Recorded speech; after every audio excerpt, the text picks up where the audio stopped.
প্রিয় মুসলিম ভাই বাবাজিরা, যে এতেকাফ সম্পর্কে কয়েকটি জরুরি মশালা মনে রাখতে হবে।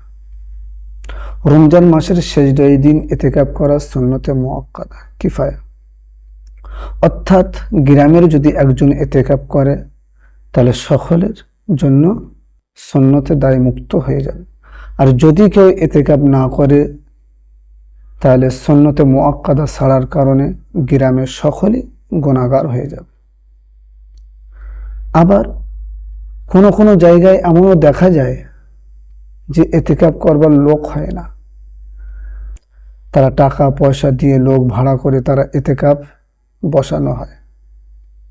মনে রাখবেন, এইভাবে এতেকাফ করা কি শুদ্ধ হয়?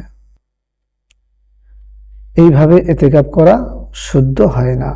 টাকা পয়সা দিয়ে এতেকাফ করা, বেচা কিনা করা যায় না, সম্পূর্ণ হারাম।